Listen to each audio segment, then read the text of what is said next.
今日呢條片會比平時長少少，因為我想講講球證因素，再分析比賽過程。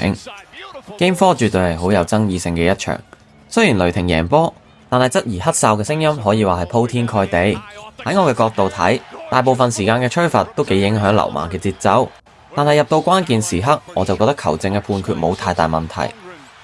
其中一球最引起球迷不滿嘅就係 SGA 推開 Naismith 之後疑似走步嘅 step back 中距離。雖然我自己係非常討厭 offhand 推人同埋 gather step back 呢兩個近年最有爭議性嘅灰色地帶，但係呢一球唔吹，我就覺得係符合 NBA 對走步同 offhand extension 嘅包容程度。如果呢球證吹雞嘅話，我反而會覺得驚訝。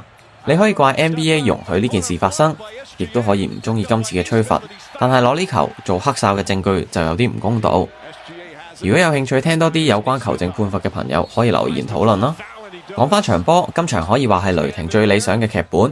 佢哋頭3節明顯減少咗 SGA 嘅持球頻率，靠其他球員咬住比數，等佢可以有體力喺關鍵時刻撐起隊波。KW 同埋 Holmgren 亦都順利完成任務，最後交俾 SGA 接管比賽。其中一個細節位就係 SGA 最後幾球進攻都係同 JW 先打一個 pick and roll， 令到 mark 佢嘅人由 Nembhard 變成 Naismith， 而 SGA 打 Naismith 相對地係冇咁艱難。接連入波仲令到 Naismith foul out， 帶領雷霆成功反擊。溜馬呢邊冇太大嘅調整，唯獨是 Haliburton 同 Turner 嘅3分手感今日極差。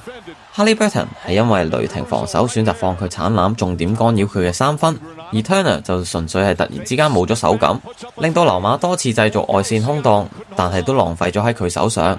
今場嘅局勢明顯喺溜馬呢邊，雷霆就需要好似 Wiggins 咁嘅奇兵再次出現先有勝算，所以我預測下場作客嘅溜馬可以打贏天王山之戰。你哋又點睇呢？歡迎留言或者投票話我知啊！